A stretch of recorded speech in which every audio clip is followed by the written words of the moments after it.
This is the story of a man named Stanley. Stanley had a company in a big building where he was employee number 427. Employee number 427's job was simple. He sat at his desk in room 427 and he pushed buttons on a keyboard. Orders came to him through a monitor on his desk, telling him what buttons to push, how long to push them, and in what order. This is what employee 427 did every day of every month of every year. And although others might have considered it soul-rending, Stanley relished every moment that the orders came in, as though he had been made exactly for this job. And Stanley was happy. And then one day, something very peculiar happened. Something that would forever change Stanley. Something he would never quite forget. He had been at his desk for nearly an hour when he realized that not one single order had arrived on the monitor for him to follow. No one had showed up to give him instructions, call a meeting, or even say hi. Never in all his years at the company had this happened, this complete isolation. Something was very clearly wrong. Shocked, frozen solid, Stanley found himself unable to move for the longest time. But as he came to his wits and regained his senses, he got up from his desk and stepped out of his office. But Stanley simply couldn't handle the pressure. What if he had to make a decision? What if a crucial outcome fell under his responsibility? He had never been trained for that. No. This couldn't go any way except badly. The thing to do now, Stanley thought to himself, is to wait. Nothing will hurt me. Nothing will break me. In here I can be happy forever. I will be happy. Stanley waited. Hours passed, then days. Had years gone by? He no longer had the ability to tell. But the one thing he knew for sure, beyond any doubt, was that if he waited long enough, the answers would come. Eventually, someday, they would arrive. Soon, very soon now, this will end. He will be spoken to. He will be told what to do. Now it's just a little bit closer. Now it's even closer. Here it comes.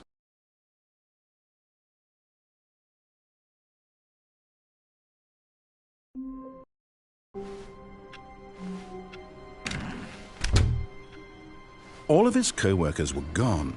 What could it mean? Stanley decided to go to the meeting room. Perhaps he had simply missed a memo. No matter how hard Stanley looked, he couldn't find a trace of his co-workers.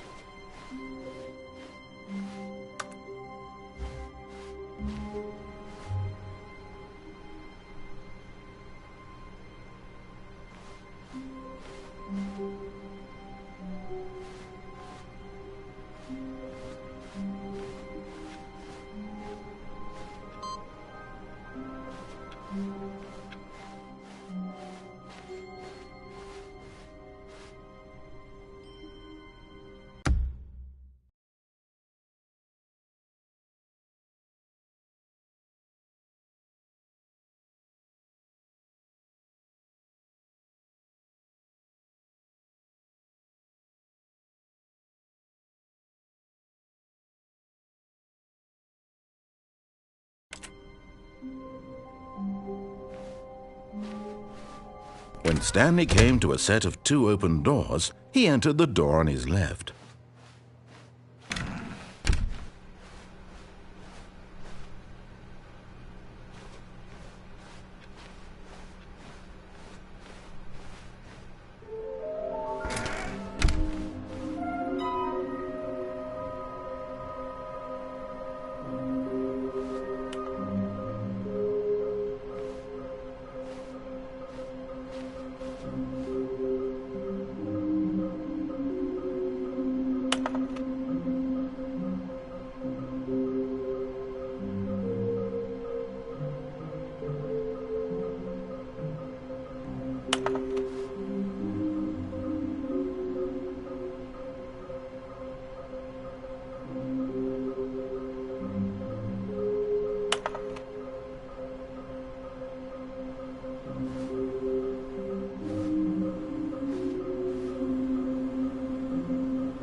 Stanley stepped into the broom closet, but there was nothing here, so he turned around and got back on track.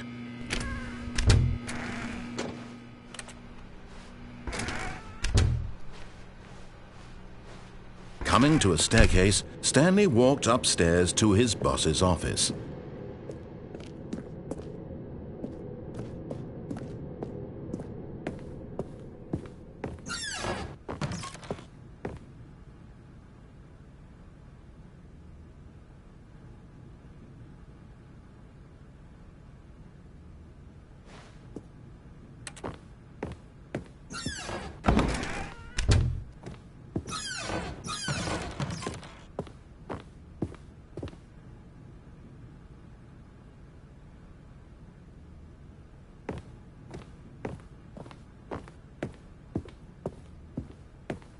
Stepping into his manager's office, Stanley was once again stunned to discover not an indication of any human life.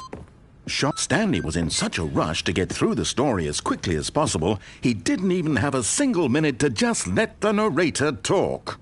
That kind of anxiety isn't healthy, so he relaxed for a few moments with some calming New Age music.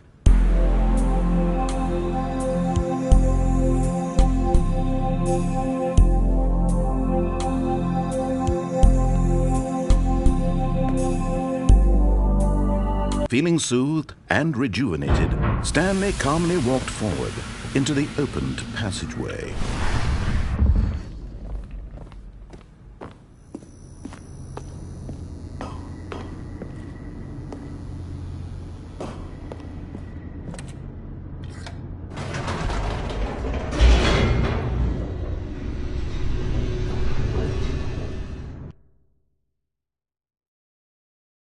Descending deeper into the building, Stanley realized he felt a bit peculiar.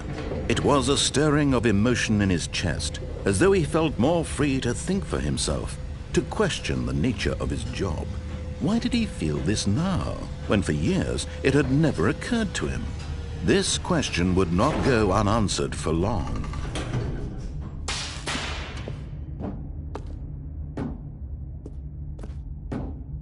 Stanley walked straight ahead through the large door that read Mind Control Facility.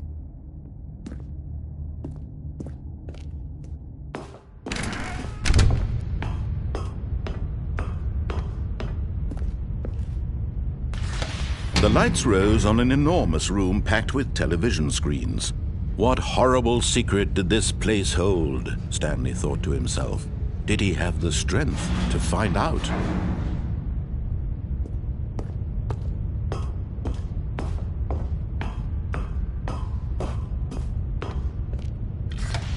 Now the monitors jumped to life, their true nature revealed.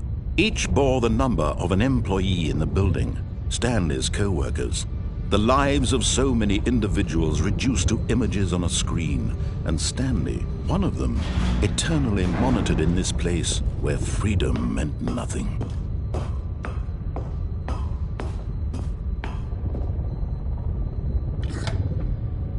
This mind control facility, it was too horrible to believe. It couldn't be true. Had Stanley really been under someone's control all this time? Was this the only reason he was happy with his boring job? That his emotions had been manipulated to accept it blindly? No, he refused to believe it. He couldn't accept it. His own life in someone else's control? Never! It was unthinkable, wasn't it? Was it even possible? Had he truly spent his entire life utterly blind to the world? But here was the proof, the heart of the operation. Controls labeled with emotions, happy or sad or content. Walking, eating, working, all of it monitored and commanded from this very place. And as the cold reality of his past began to sink in, Stanley decided that this machinery would never again exert its terrible power over another human life. For he would dismantle the controls once and for all. Oh, Stanley, you didn't just activate the controls, did you? After they kept you enslaved all these years, you go and you try to take control of the machine for yourself. Is that what you wanted? Control? Oh, Stanley, I applaud your effort, I really do. But you need to understand, there's only so much that machine can do. You were supposed to let it go, turn the controls off, and leave. If you want to throw my story off track, you're going to have to do much better than that. I'm afraid you don't have nearly the power you think you do. For example, and I believe you'll find this pertinent, Stanley suddenly realized he had just initiated the network's emergency detonation system. In the event that this machine is activated without proper DNA identification, nuclear detonators are said to explode, eliminating the entire complex. How long until detonation then? Let's say, 2 minutes. Now this is making things a little more fun, isn't it, Stanley? It's your time to shine. You are the star. It's your story now. Shape it to your heart's desires. Oh, this is much better than what I had in mind. What a shame we have so little time left to enjoy it. Mere moments until the bomb goes off. But what precious moments each one of them is. More time to talk about you, about me, where we're going, what all this means. I barely know where to start. What's that? You'd like to know where your co-workers are? A moment of solace before you're obliterated. All right, I'm in a good mood. You're going to die anyway. I'll tell you exactly what happened to them. I erased them. I turned off the machine. I set you free. Of course, that was merely in this instance of the story. Sometimes when I tell it, I simply let you sit there in your office forever, pushing buttons endlessly and then dying alone. Other times, I let the office sink into the ground, swallowing everyone inside, or I let it burn to a crisp. I have to say this, though, this version of events has been rather amusing. Watching you try to make sense of everything and take back the control wrested away from you, it's quite rich. I almost hate to see it go. But I'm sure whatever I come up with on the next go-around will be even better. My goodness, only 34 seconds left. But I'm enjoying this so much. You know what? To hell with it. I'm going to put some extra time on the clock, why not? These are precious additional seconds, Stanley. Time doesn't grow on trees. Oh dear me, what's the matter, Stanley? Is it that you have no idea where you're going or what you're supposed to be doing right now?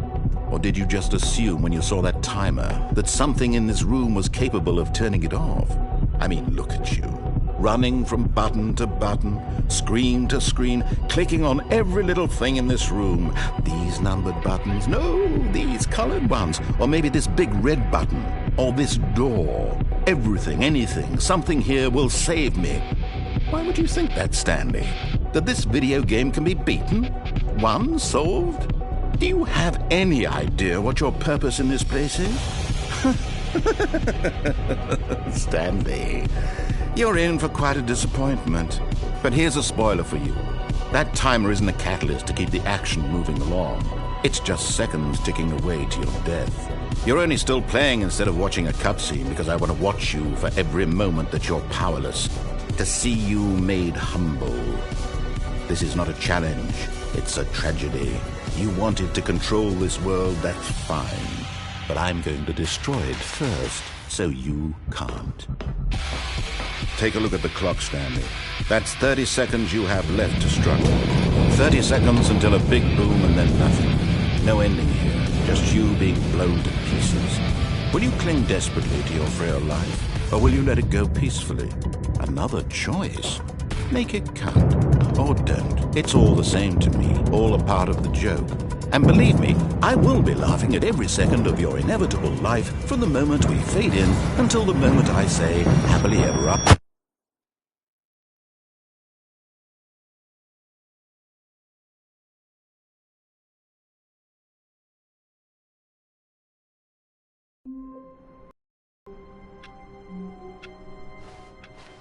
All of his co-workers were gone. What could it mean? Stanley decided to go to the meeting room. Perhaps he had simply missed a memo.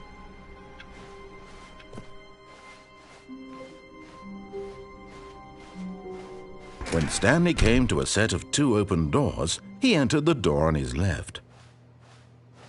This was not the correct way to the meeting room, and Stanley knew it perfectly well. Perhaps he wanted to stop by the employee lounge first, just to admire it. Ah, yes, truly a room worth admiring. It had really been worth the detour after all, just to spend a few moments here in this immaculate, beautifully constructed room. Stanley simply stood here, drinking it all in.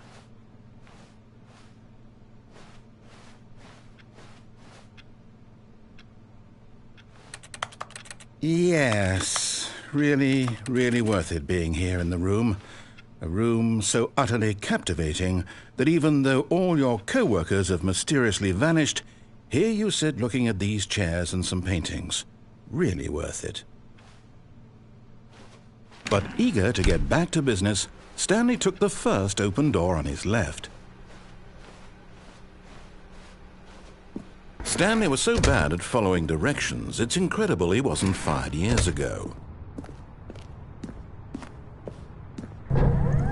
Look, Stanley, I think perhaps we've gotten off on the wrong foot here. I'm not your enemy, really, I'm not. I realize that investing your trust in someone else can be difficult, but the fact is that the story has been about nothing but you all this time. There's someone you've been neglecting, Stanley. Someone you've forgotten. What? Really? I was in the middle of something. Do you have zero consideration for others? Are you that convinced that I want something bad to happen to you? Why, I don't know how to convince you of this, but I really do want to help you, to show you something beautiful. Look, let me prove it. Let me prove that I'm on your side. Give me a chance. Okay, I'm going back to the name of these little Stanley figurines, and now I'm torn between Stanlerines and Figlies. What do you think, Stanley? What name better encapsulates the intrinsic sense of happiness that you get from seeing a small number in the corner of your screen go up by 1? Let me sit on it. I'm sure it will come to me.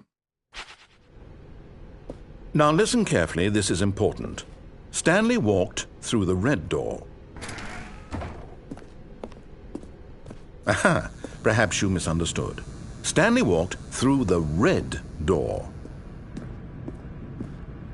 I still don't think we're communicating properly. Stanley walked through the red door. All right, fine, go ahead, Stanley. You want to know so badly what's out there? You want to find out what lies at the end of this road you've chosen? Well, don't let me stop you. You see? There's nothing here. I haven't even finished building this section of the map, because you were never supposed to be here in the first place. Broken rooms, exposed developer textures. Is this what you had wanted? Was it worth ruining the entire story I had written out specifically for you? Do you not think I put a lot of time into that? Because I did. And in the end, it was all for nothing, because this is what you wanted to see. Help me here, Stanley. Help elucidate these strange and unknowable desires of yours. What would have made this game better? What did you want to see? Vehicles? Skill trees? Work with me. You've given me absolutely nothing so far. Tell you what, let me take a stab in the dark at a new design, and you can give me some feedback. There we go. A third option. This already feels leaps ahead of where we were before. Go ahead, Stanley. Take it for a spin. Okay, I'm going to stop you there. Now, tell me about your experience with this new version. Would you say that the game benefited from allowing you more choices? Feel free to be honest. I'm looking for some real critical feedback here. Oh, of course. A 3. Really? Maybe next time we can get you to form an actual opinion, you know? Any level of critical thinking or engagement with your surroundings? Does that sound good? Think we can do that? Yes? Wonderful. Here, based on the data from your previous playthrough, I've compiled a new version. And to be perfectly candid, I think I've knocked it out of the park with this one. Let's take a look.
Now, would you say that competitive leaderboard helped you feel motivated to keep walking through doors? Again, honest answers, please. Hey, I nearly forgot. I've got a prototype of a new game I've been working on, and now would be a lovely opportunity to give it some playtesting. You wouldn't mind taking a look at it, would you? Perfect. Let me boot it up. In this game, the baby crawls left towards danger. You click the button to move him back to the right, and if he reaches the fire, you fail. It's a very meaningful game, all about the desperation and tedium of endlessly confronting the demands of family life. I think the art world will really take notice. But of course, the message of the game only becomes clear once you've been playing it for about 4 hours. So why don't you give it 4 hours of play to make sure it's effective? Be sure to keep notes on your experience.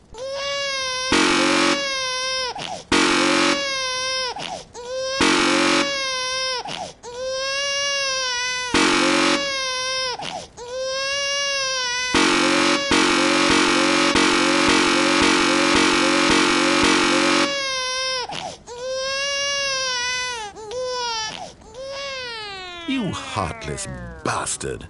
Did you do it because you hate babies or purely to spite me? Because if it's the latter, well, I don't know what to do. I'm completely out of ideas. I can't think of a single thing that might improve the experience for me. I'm not even going to try. I'm out. I'm done. It's over. Thank you for playing. Your input was extremely valuable. Oh, hey, since my game was so awful, why don't we play someone else's game, just to ease the pain? Let's see. What do we have here? Yes, this seems like it'll work. Let's give it a shot.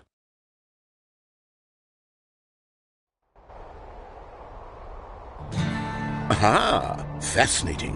What do you think this game is about, Stanley? What's our backstory? What is our motivation?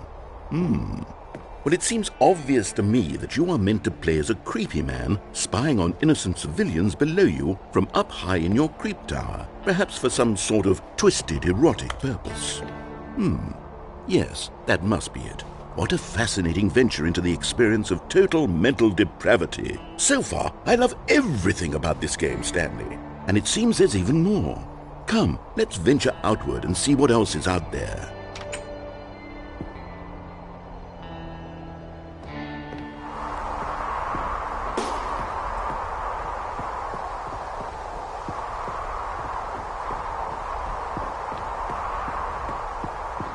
Oh, no. No, it can't be. It is. It's an open world game. Good God, quickly, block it off. Oh, thank goodness, Stanley. What a close call. You nearly wandered off into that thing. That big, open, just wandering around. No right or wrong directions. No path to follow. You can just go in any... Oh, thank heavens we avoided it. We're out of the woods now, Stanley. Okay, I'm going to get us out of here. Let's find another game.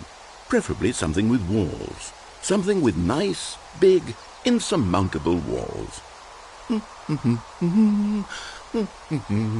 Okay, I think this will be just the thing.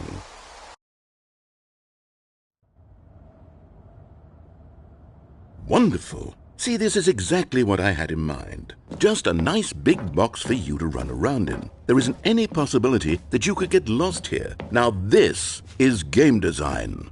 Stanley, if you manage to get lost in this game, I will be phenomenally impressed. Okay, so what exactly do we do here? Let's see. There are lots of cars here in the back, but obviously there's no racetrack. Okay, I'm seeing that there's a ball of some kind back here. Is this game sports ball? Stanley, I think it's sports ball. Oh, what fun. We shall run the bases and do a touchdown together? Yes, I think surely we must. Okay, Stanley, here's the ball. Have fun.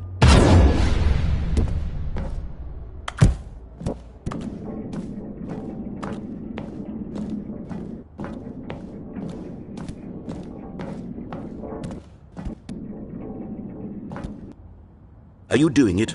Are you winning? Is this fun? Is it better than my miserable little story that I worked so hard on? Stanley, I have a thought, and I realize I'm not a sportsologist, but if one ball generates a certain amount of raw adrenal pleasure, then surely multiple balls makes for an even more euphoric sports experience. I'm going to try it out. Here comes another ball. Yes! Oh goodness, that really does feel amazing, doesn't it? Stanley, I'm like a child in a confectionery shop. I simply have to have more. I'm insatiable. More balls!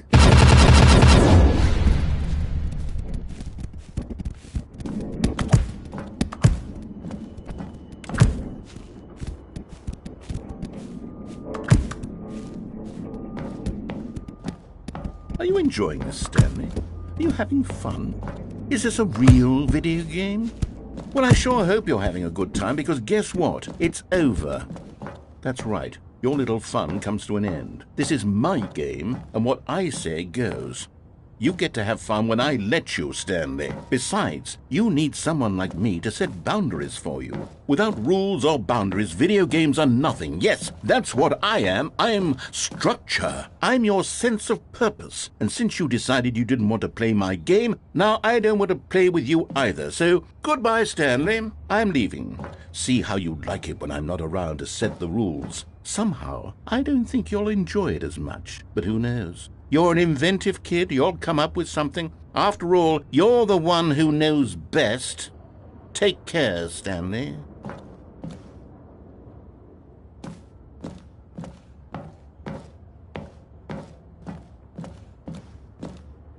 Hold on. What are you doing?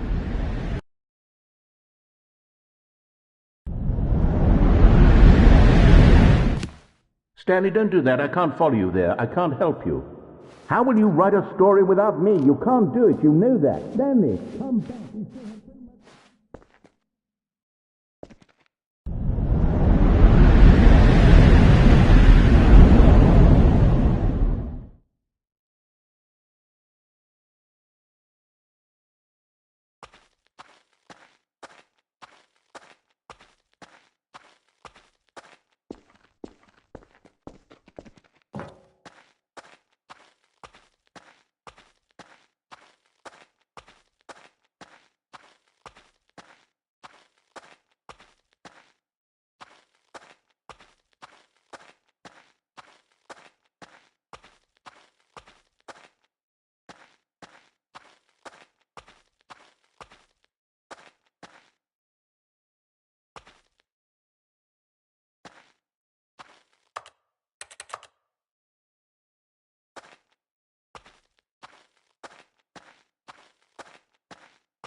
I wonder what he found. If what he wanted was to be the leading man in his own story, well, perhaps he's gotten it, down in wherever he is right now. I wonder if he's happy with his choice, and if he's learned the heavy cost that comes with it. He'll understand soon what I was trying to tell him. He needs me.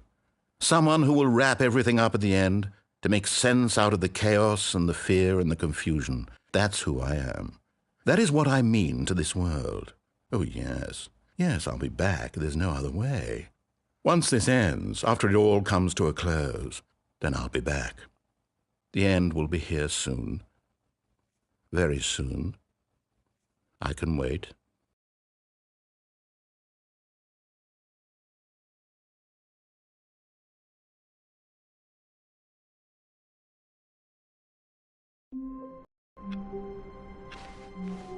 All of his co-workers were gone. What could it mean? Stanley decided to go to the meeting room. Perhaps he had simply missed a memo. Stanley lifted the bucket into his arms, and a wave of comfort rushed over him.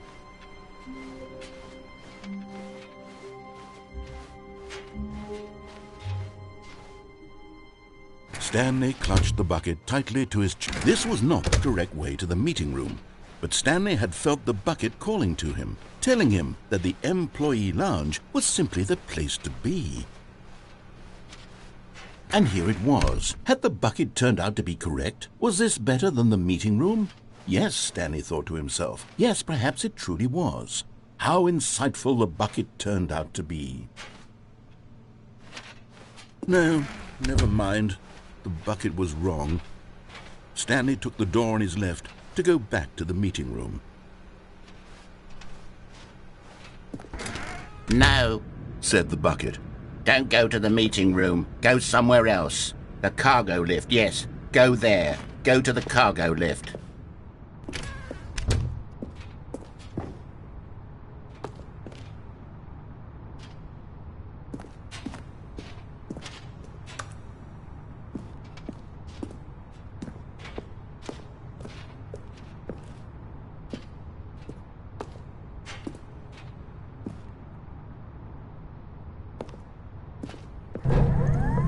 Good, said the bucket. Now ride the lift all the way to the top. There's something up there I need you to do. Stanley did not question why or how this bucket was speaking to him. It should have alarmed him, of course, because buckets can't talk. But Stanley chose not to think about this obvious fact. He was firmly convinced, but Stanley feared that any path he walked might lead to the separation of himself and the bucket, his dearest friend. So he threw himself to his death, that they might die in one another's arms. How deeply touching.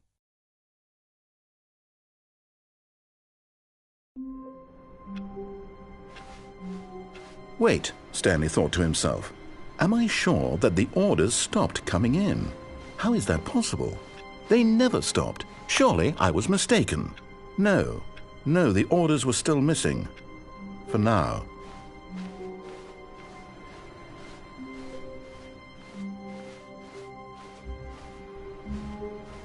The confusion and the chaos all seemed to melt away as Stanley embraced the bucket.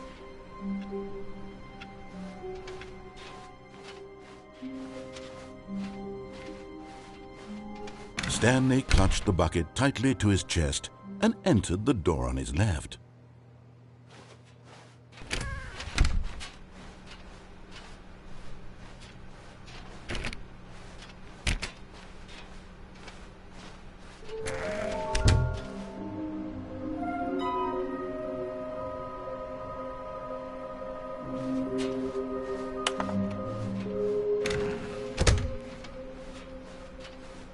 Coming to a staircase, Stanley and the bucket walked upstairs to the boss's office.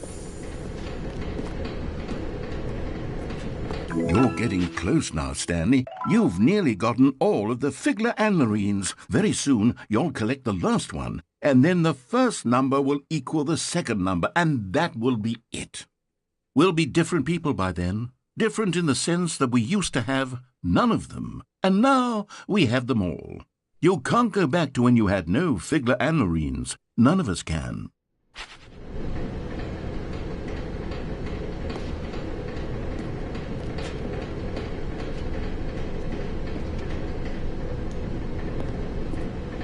But Stanley just couldn't do it. He considered the possibility of facing his boss, admitting he had left his post during work hours. He might be fired for that. And in such a competitive economy, why had he taken that risk? All because he believed everyone had vanished?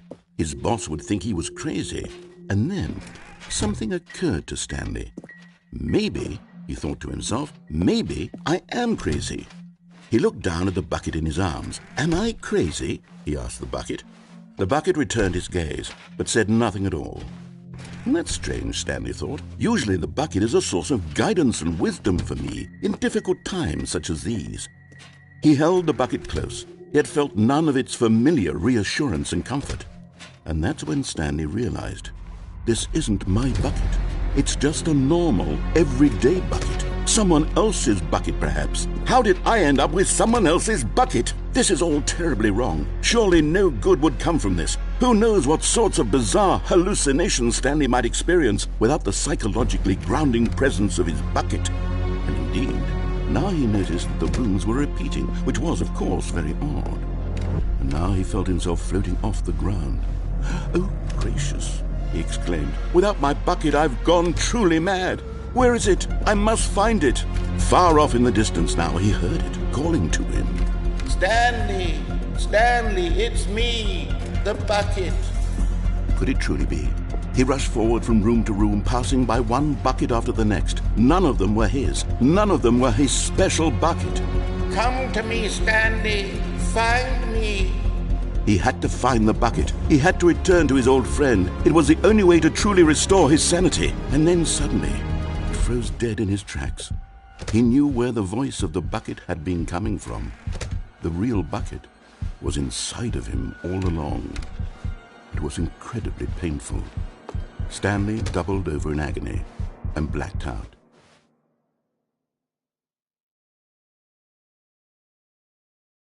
This is the story of a woman named Mariella.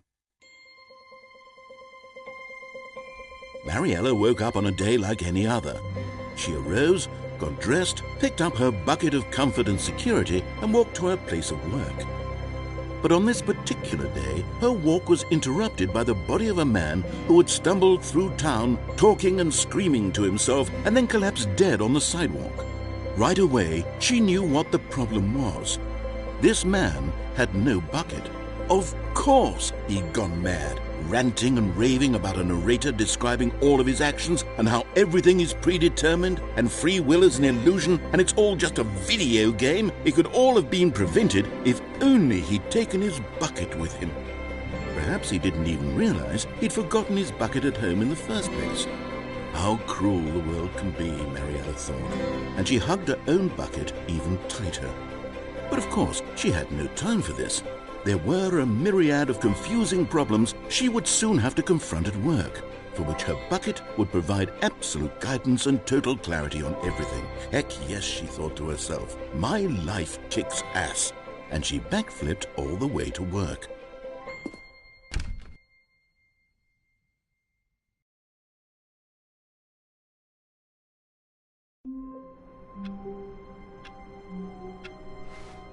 All of his co-workers were gone. What could it mean? Stanley decided to go to the meeting room. Perhaps he had simply missed a memo. Warmth spread through Stanley's arms. With the bucket in his arms again, he was home. Stanley clutched the bucket tightly to his chest and entered the door on his left.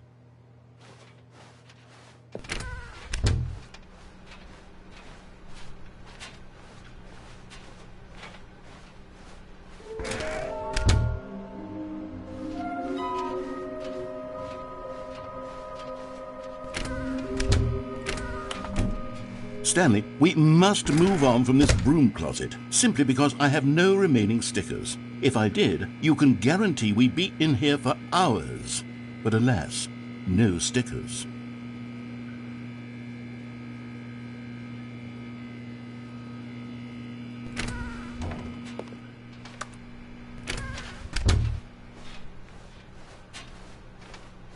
Coming to a staircase, Stanley and the bucket walked upstairs to the boss's office.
Stepping into his manager's office, Stanley was once again stunned to discover not an indication of any human life. Crushed by the weight of this revelation, but Stanley guessed the correct code by sheer luck. Was it that the bucket knew all along? Was the bucket guiding him? Yes, this is certainly the most logical explanation.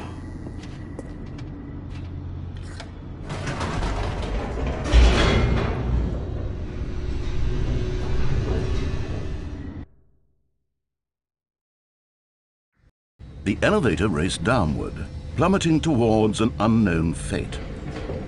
It would be all Stanley could do to keep himself together, if not for the bucket. Soothing him, comforting him, reassuring that in this darkest moment of uncertainty, he would be all right. The bucket is here for you, Stanley. Everything will be fine. Stanley and the bucket walked straight ahead through the large door that read, Mind Control Facility. Although this passageway had the word escape written on it, the truth was that at the end of this hall, Stanley and the bucket would both meet a violent death. The door behind them was not shut. Stanley and the bucket still had every opportunity to turn around and get back on track. At this point, Stanley and the bucket were knowingly walking forward into a very painful death for each of them.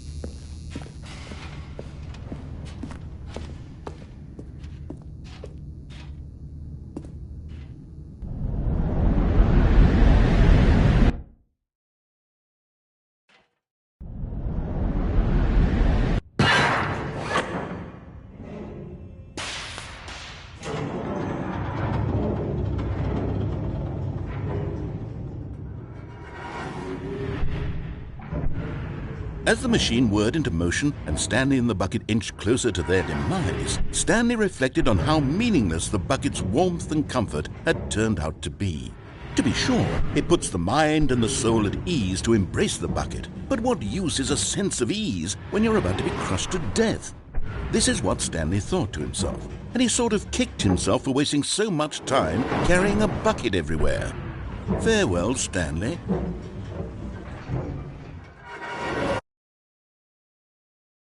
"Farewell, Stanley," cried the narrator, as Stanley and the bucket were led helplessly into the enormous metal jaws.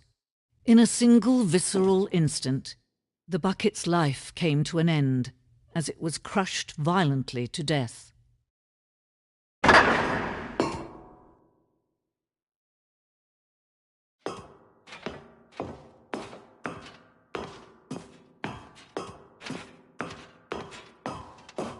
It was a shame, the death of such a magnificent bucket.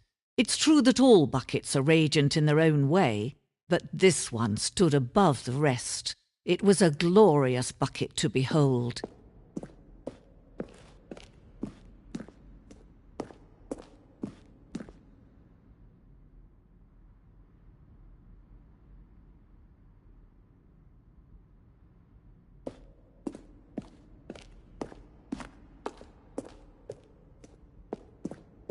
Can you see how arrogant it was for Stanley to take a bucket like this and to claim it for his own? Can you see the hubris that blinded him? Can you see that the bucket is far more noble than Stanley will ever be in his short life?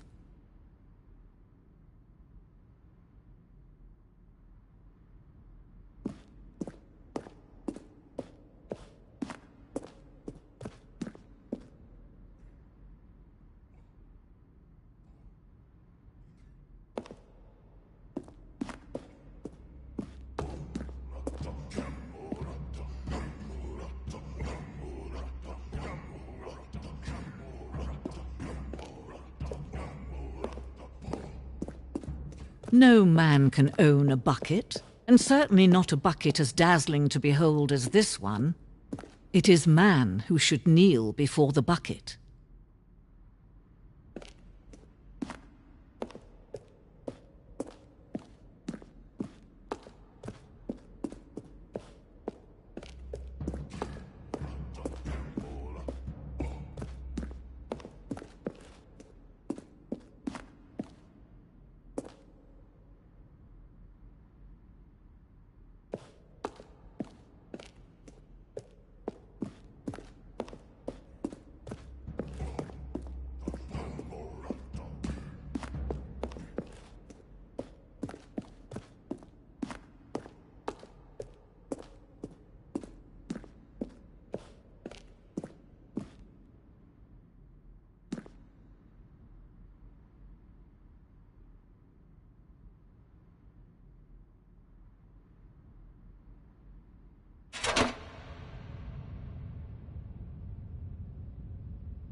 But there is something we can do, Something we can do together, you and I, that will right this terrible wrong.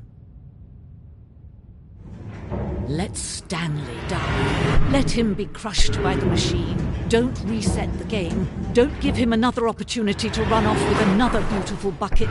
We can save the world's buckets from their treatment as tools and implements if only we let Stanley die together. The bucket shall take its place as ruler, as leader, as commander of a new world, a new vision.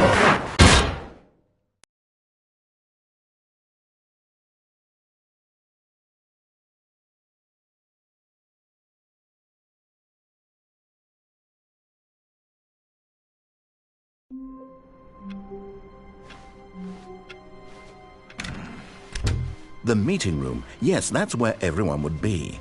Stanley just needed to get to the meeting room, and from then on, Stanley picked up the bucket and smiled. He'd never be alone again, not truly alone, not with the bucket around. Stanley clutched the bucket tightly to his... This was not the correct way to the meeting room, but Stanley had felt the bucket calling to him, telling him that the employee lounge was simply the place to be. And here it was. Had the bucket turned out to be correct? Was this better than the meeting room? Yes, Stanley thought to himself. Yes, perhaps it truly was. How insightful the bucket turned out to be.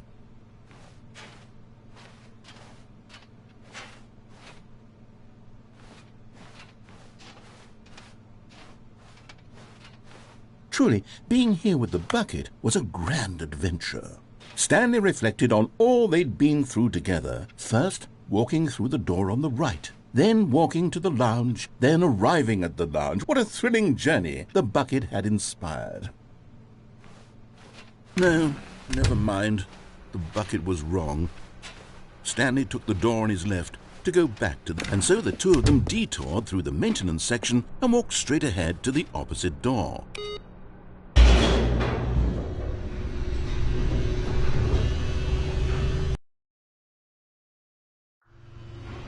Oh, good Stanley, I'm glad you found your way here. I knew you'd find this place eventually.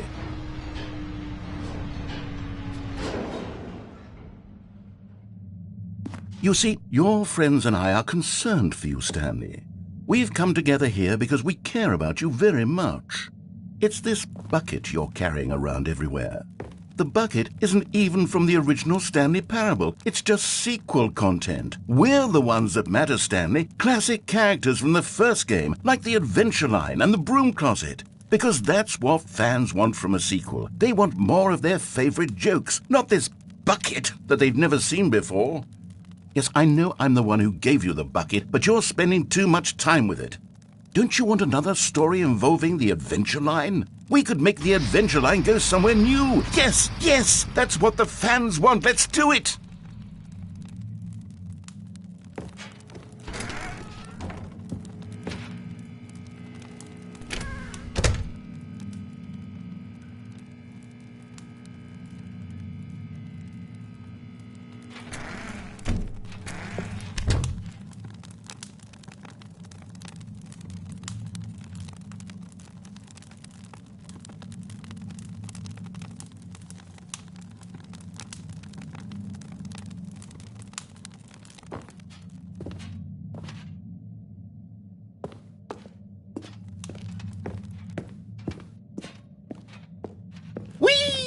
Look at that wacky line. Who knows where it'll go off to next? Oh, and it played some silly music as well.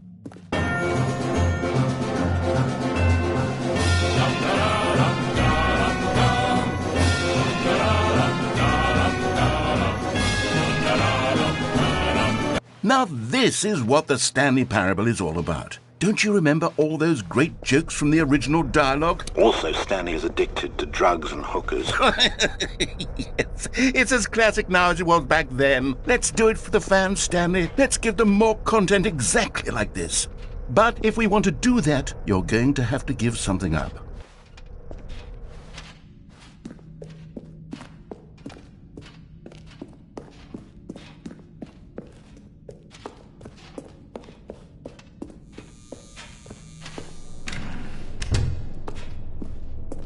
Don't you get it, Stanley? We need to get rid of the bucket. That's why I'm very proud to introduce a brand new character. This is the Bucket Destroyer.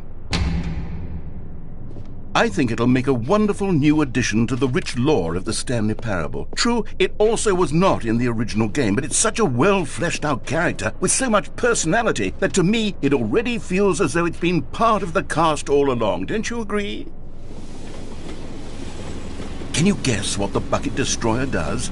Surely you don't need me to spell it out for you. Go ahead now, Stanley. Say goodbye to the bucket, and then pop it into the machine when you're ready.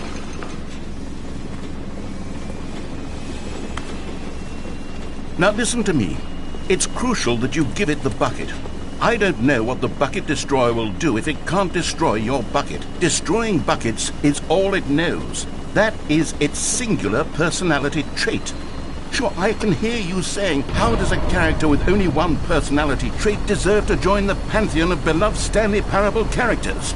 Well, you see, if you were to really explore the Bucket Destroyer, you would see that its desire to crush buckets is so densely loaded with complexity and nuance that it's really like 10 personality traits. What other object in this game can you even say that about? The broom closet? Certainly not. I wonder what sort of Bucket Destroyer merchandise the fans will be clamoring for after this. Okay, the Bucket Destroyer is getting very upset now. You'll have to hurry and feed it. We can't get back to the classic Stanley Parable characters like the Adventure Line or the Bucket Destroyer until you crush that damn bucket.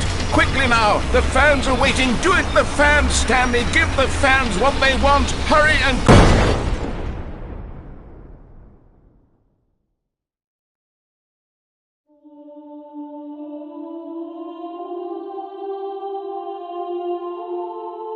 The Bucket Destroyer, my prized creation. You had so much potential. We were going to do such marvelous things with you, tell such spellbinding stories about you. All of it squandered now. Goodbye, new friend. For the moment in time that you were here, you were magnificent.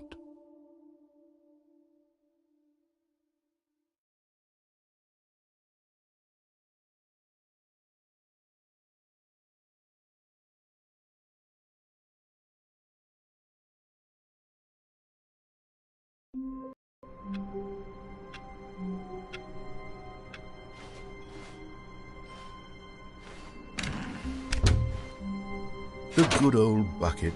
Just Stanley and the bucket, off on another thrilling adventure together. Stanley clutched the bucket tightly to his chest and entered the door on his left. This was not the correct way to the meeting room, but Stanley had felt the bucket calling to him, telling him that the employee lounge was simply the place to be. And here it was. Had the bucket turned out to be correct? Was this better than the... No, never mind. The bucket was wrong. Stanley took the door on his left to go back to the meeting room. No, Said the bucket. don't go to the meeting room. Go somewhere else. The cargo lift, yes. Go there. Go to the... Good, Said the bucket. Now ride the lift all the way to the top. There's something up there I need you to do. Stanley did not question why or how this bucket was speaking to him. It should have alarmed him, of course, because buckets can't talk. But Stanley chose not to think about this obvious fact. He was firmly convinced that the bucket had spoken to him, and he unthinkingly did whatever the bucket asked.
In here. said the bucket. Go into this dark room over here. Stanley once again obeyed blindly.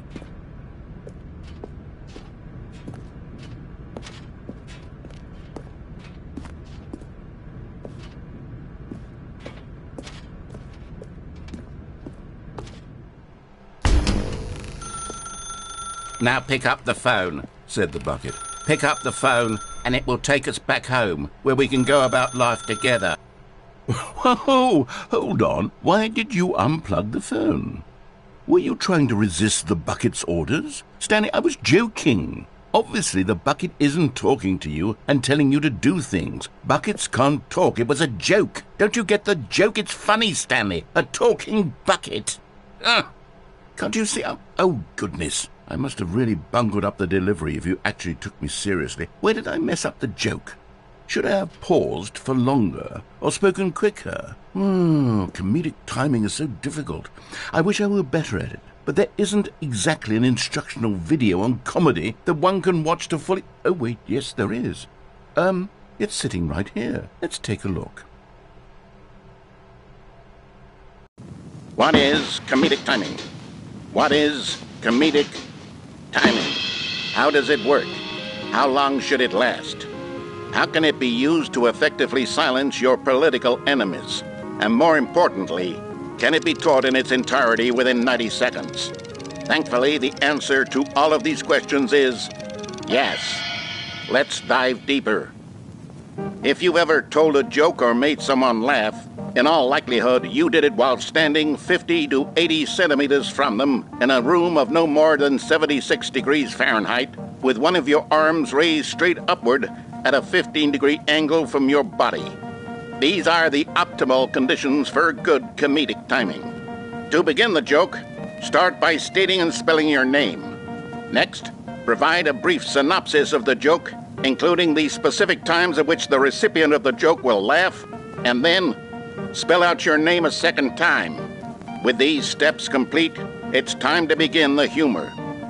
Speak the entire joke in no more than 18 seconds and no less than 13 and a half, pausing only for bathroom breaks when necessary. When the joke has concluded, it is customary to inform your listener that the joke is over by declaring in your loudest possible voice, "I'm Dunny with the funny." Let's practice screaming, "I'm Dunny with the funny" now.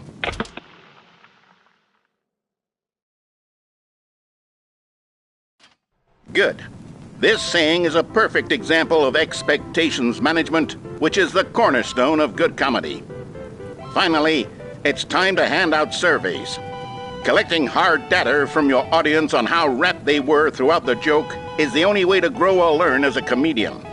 An effective survey should be no less than 10 pages long and should include the same question reprinted several times, just to ensure the survey taker is actually paying attention and not simply filling in answers at random. And that's all there is. With these strategies at your disposal, you'll have audiences doubled over in laughter and even tripled over in laughter in no time at all. Just remember to let them stop laughing at some point, you gut-busting little scamp. After all, we're each of us needed on the front lines of the war to fight the 12-legged invader who threaten our very existence and who very likely die in a hailstorm of bullets and mandibles. All of us must be prepared to give our lives to this noble cause, just as our children must do after us, and their children after them. Godspeed, and may Earth reign supreme. Hey, goodness, this video is a little outdated, isn't it? Well, no matter. I think the fundamentals of proper comedic timing are still as relevant today as they were back then. So with that in mind, I believe the only way forward is for us to return to the two doors and walk through all of this again, so I can try telling my story with more appropriate comedic delivery. Come along, let's head back.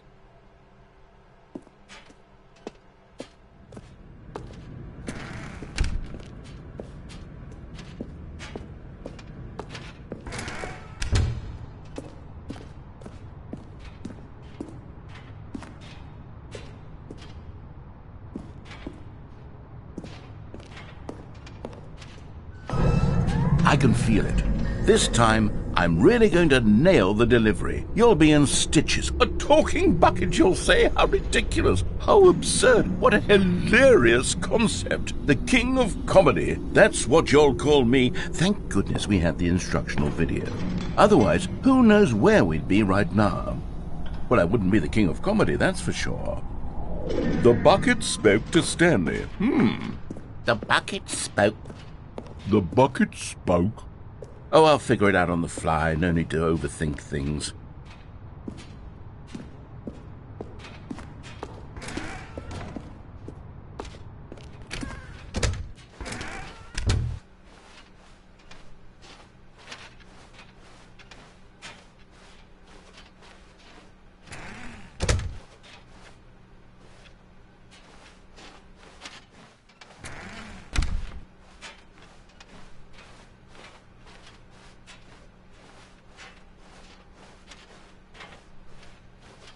Here we go. You ready? When Stanley and the bucket came to a set of 2 open doors, they entered the door on the left.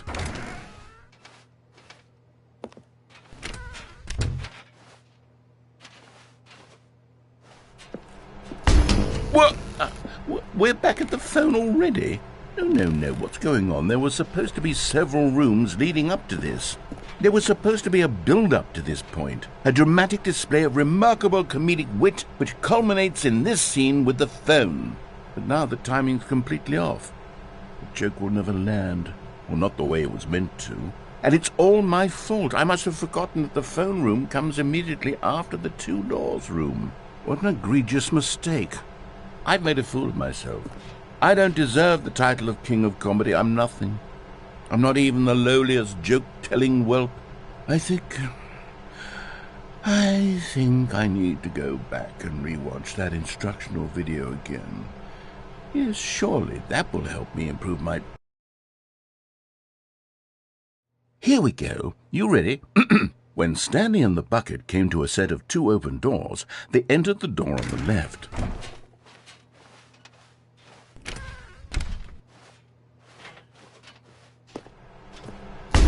What?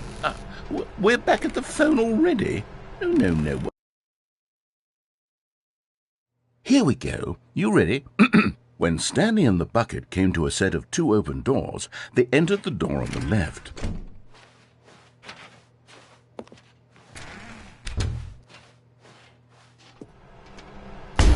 What?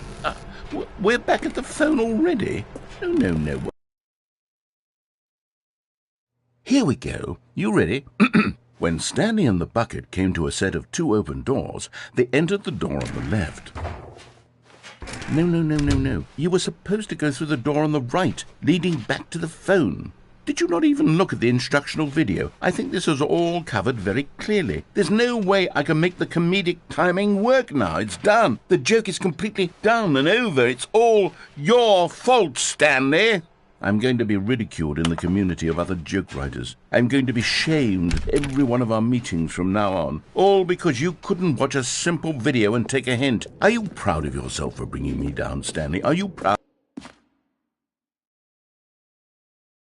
Stanley, you love the bucket so much it's like you... it's as though all of your other most prized possessions pale in comparison. Yes. Well, let me try that again, Stanley. I heard that you are pale with shame over how unabashedly in love with a bucket you are. No? Still not? Is it a delivery? Pale with shame. Pale with shame? Pale... What's another word to describe a bucket? Stanley, this bucket is so metal, I think I saw it playing guitar. No. We're getting away from making fun of Stanley's obsession with the bucket, which was the whole point of this. I'm no good at these jokes. I need more instructional videos. That's exactly what it is. That's what will make me the king of comedy again. More instructional videos. Let's see.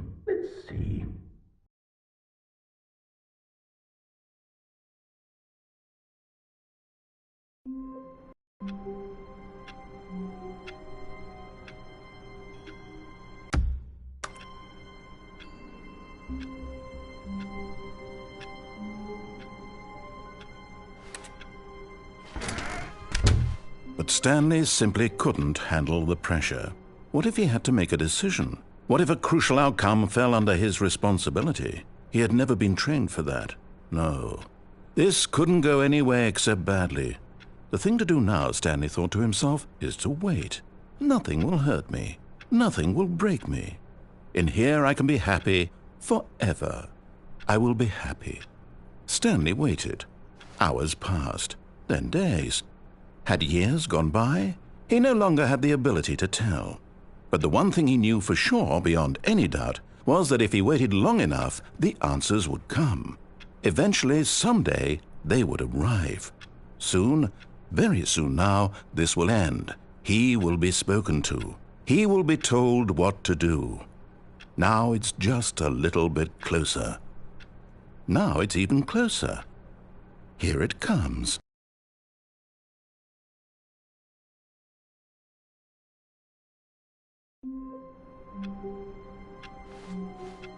Wait, Stanley thought to himself. Am I sure that the orders stopped coming in? How is that possible? They never stopped. Surely I was... Where are we going today? The bucket asked. Stanley just smiled. Anywhere they went together would be perfectly fine with him. Stanley clutched the bucket tightly to his... This was not the correct way to the meeting room, but Stanley had felt the bucket calling to him, telling him that the employee lounge was simply the place to be. And here it was. Had the bucket turned out to be correct? Was it... No, never mind. The bucket was wrong. Stanley took the door on his left to go back to the meeting room. No, Said the bucket. don't go to the meeting room. Go somewhere else. The cargo lift, yes. Go there. Go to the cargo lift.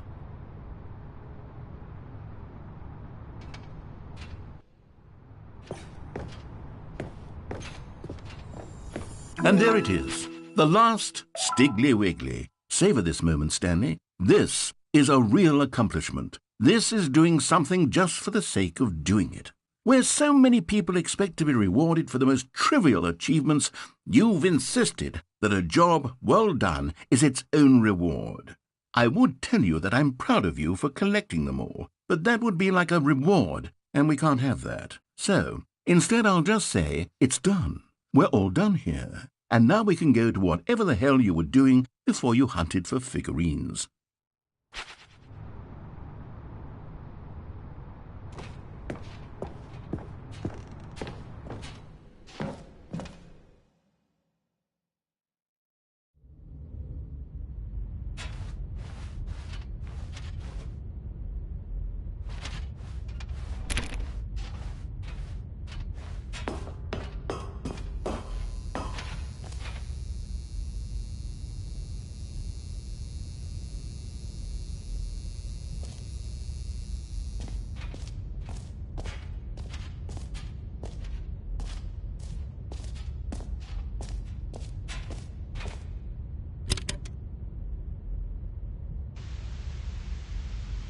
Okay, this is day number 295, tape number...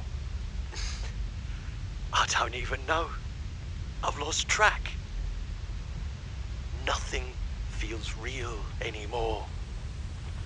The longer I study this bucket, the less sense anything makes. The sheer euphoria I feel every time I pick it up.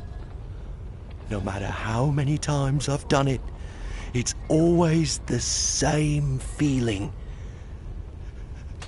And the emptiness in my chest when I set it down. It doesn't make sense. There's no explanation for it.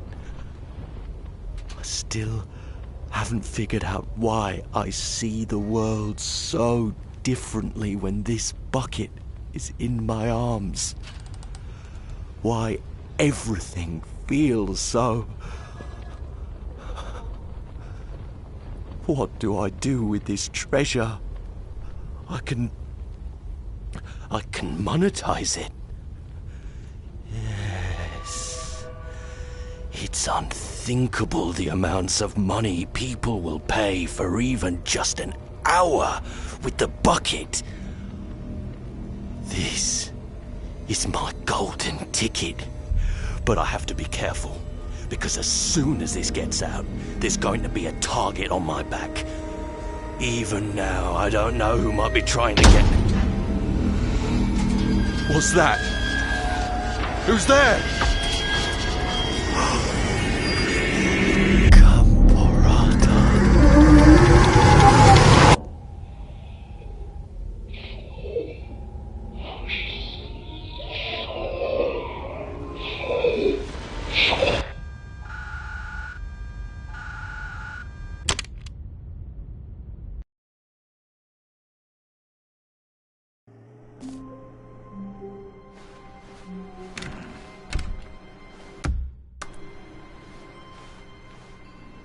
Stanley, I'm sorry, but I have to put a pause on things. It's those figurines, those figglers.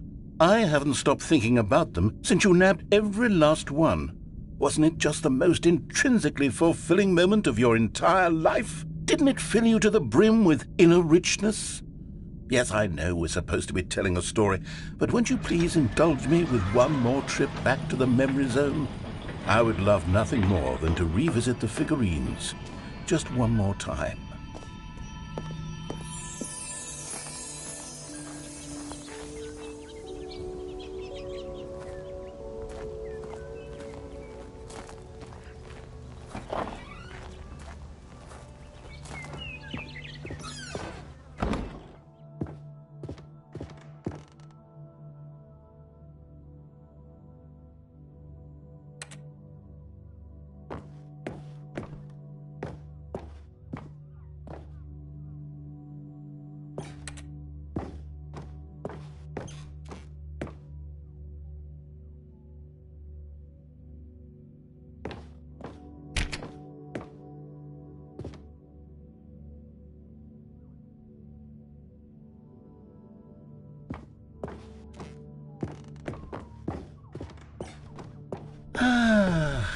Here's where it all began. The first collectible. Back then, we had no idea of how many of them we'd find. Sure, it said 6 right there on the screen, but how could we know for certain? We were so innocent. We'll never be like that again, Stanley.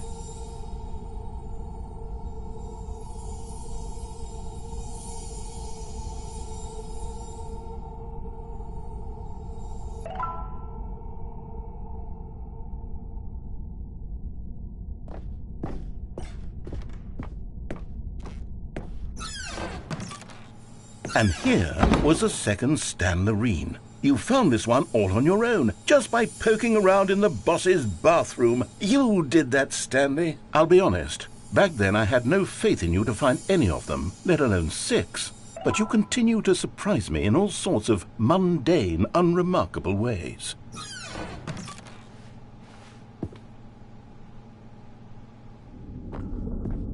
Okay, let's do a little quiz. Which of these rooms was the room you found your third mini Stan? Can you remember?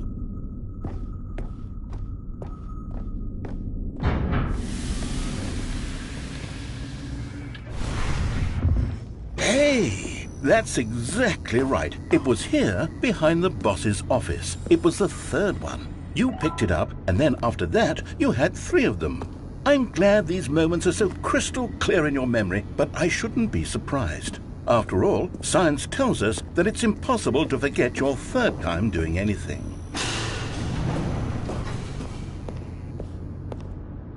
Let's see, what came next? Oh yes, we found a Figley in this pink room. Oh well, I can't actually say I remember being in this room, but it's here in the memory zone, so it must have happened.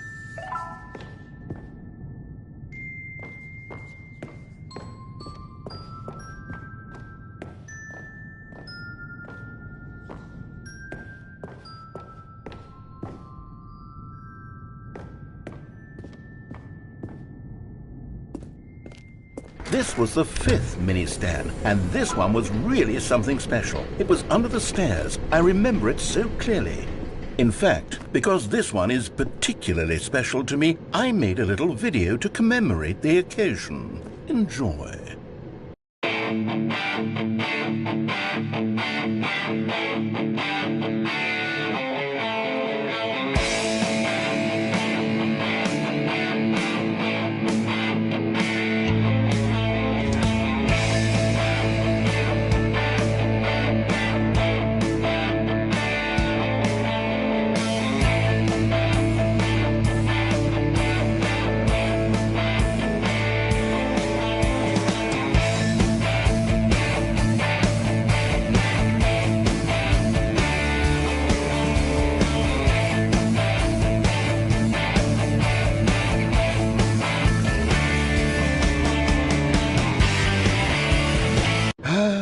Takes you back, doesn't it? I spent a lot of time making that video, but it was 8 minutes I wouldn't have spent on anything else.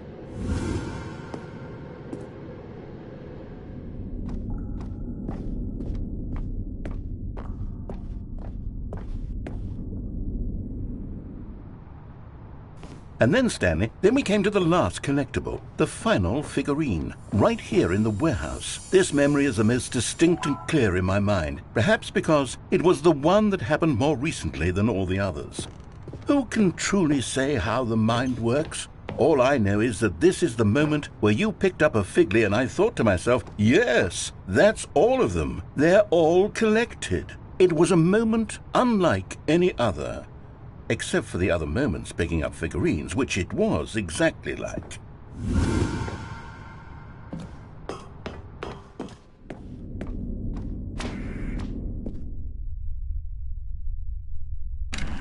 And then there was no more, because we've caught up to the present moment. Nothing left to do but move onward into the future. Goodbye, Memory Zone.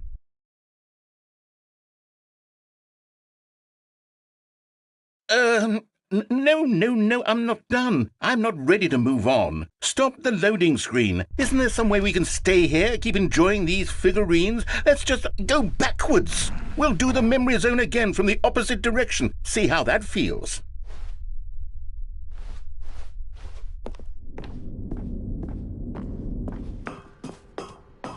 Okay, yes, this spot in the warehouse. I remember this.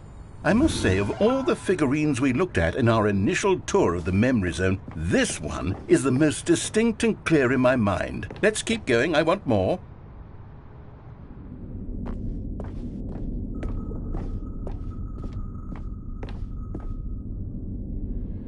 And here's where I made that video. Don't you remember the video we watched?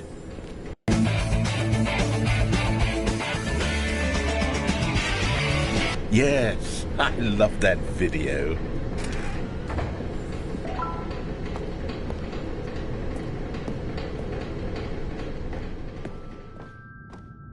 Still don't remember the pink room, Stanley. Still no memory of this one. Good room, though. A solid room.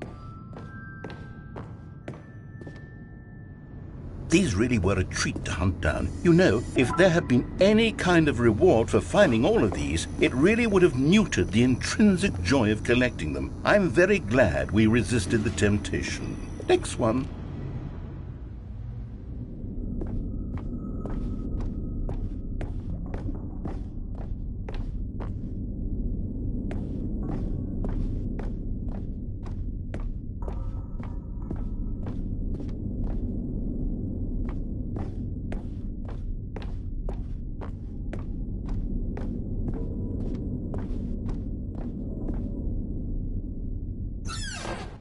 This was our second Figly. Don't you remember? Yes, I remember it too.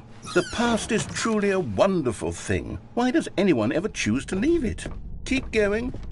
This is it. The very first one we found in the exhibit where I introduced you to the figurines. Oh, I want more memories, Stanley. I want to keep going. What else is there? What came before this?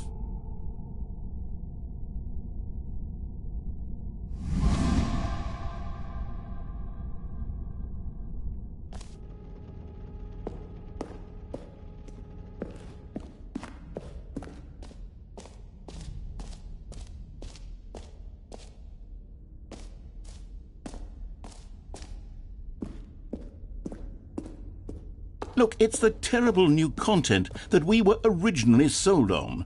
I remember hating it back then, but time does put a rosy filter on everything. In fact, I dare say I'm actually quite fond of it now. Look how much fun the past is. I want more memories.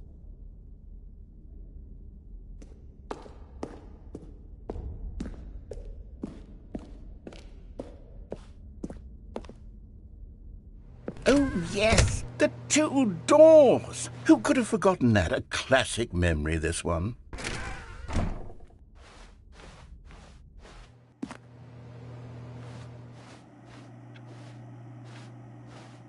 And before everything else, there was your office. Is there anything else? Was there something that came before your office? There's something I feel I can remember. I can remember. Yes, I'm remembering something now. I remember before this whole story got started. Back then I was different. I used to make big decisions. I was passionate. I was skeptical. I weighed each decision with profound thoughtfulness. And then somewhere along the way, I stopped making decisions. I became lazy, and I came up with a character named Stanley to do my thinking for me. He would make the decisions. He would decide which way to go. I would cheer him on as he collected figurines for no reason. Why did I invent Stanley? Was I lonely? Yes, perhaps that's it. Perhaps I needed to imagine I had companionship. And Stanley really did make for a wonderful companion, even if he was a fiction. But I suppose it's grown old. I want to think for myself again. I want to go back to how it used to be. Yes, I can be on my own again. I can do it. I'll be stronger this time. I'll take care of myself. I don't need Stanley anymore. Oh, but he truly was so much fun to play with. You know what?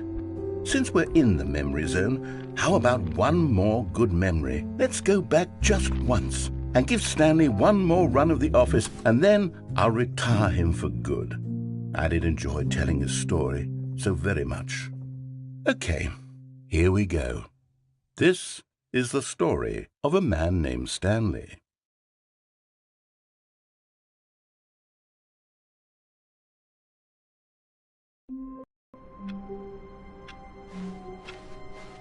Stanley decided to go to the meeting room to check on his co-workers. He never functioned well by himself and constantly needed support and guidance from others, so the thought of total solitude was terrifying to him.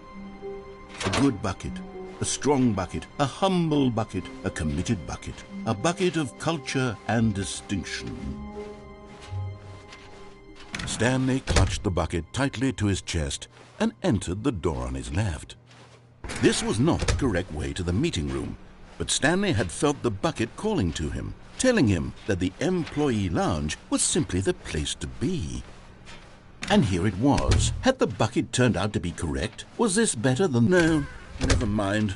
The bucket was wrong. Stanley took the door on his left to go back, and so the two of them detoured through the maintenance section and walked straight ahead to the opposite door.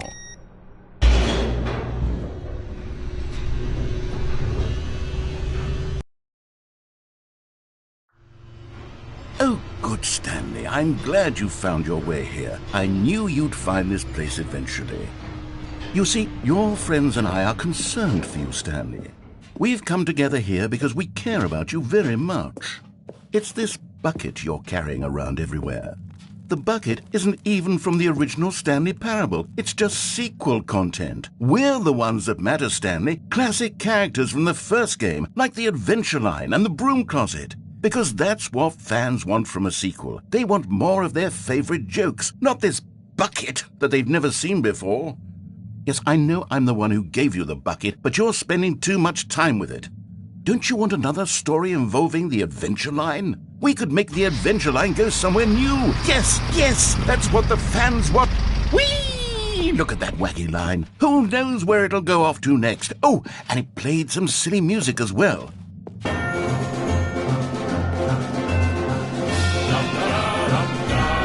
Now this is what the Stanley Parable is all about. Don't you remember all those great jokes from the original dialogue? Also, Stanley is addicted to drugs and hookers.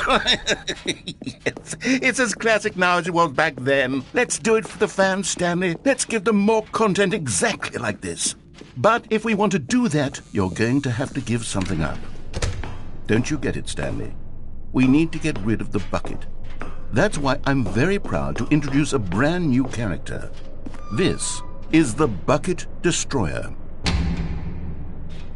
I think it'll make a wonderful new addition to the rich lore of the Stanley Parable. True, it also was not in the original game, but it's such a well-fleshed-out character with so much personality that to me it already feels as though it's been part of the cast all along. Don't you agree?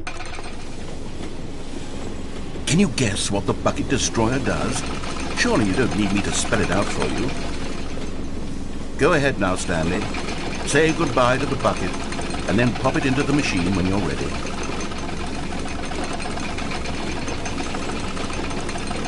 Now listen to me. It's crucial that you give it the bucket.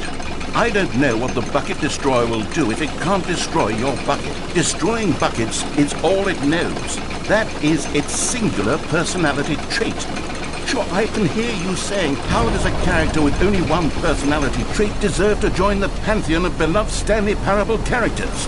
Well, you see, if you were to really explore the Bucket Destroyer, you would see that its desire to crush buckets is so densely loaded with complexity and nuance that it's really like 10 personality traits. What other object in this game can you even say that about? The broom closet? Certainly not. I wonder what sort of Bucket Destroyer merchandise the fans will be clamoring for after this.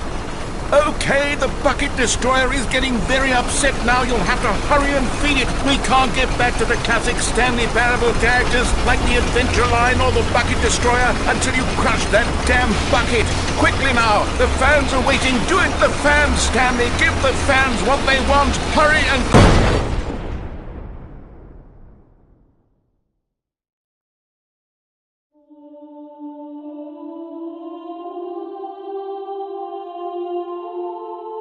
The Bucket Destroyer, my prized creation. You had so much potential. We were going to do such marvelous things with you, tell such spell-binding stories about you. All of it squandered now. Goodbye, new friend. For the moment in time that you were here, you were magnificent.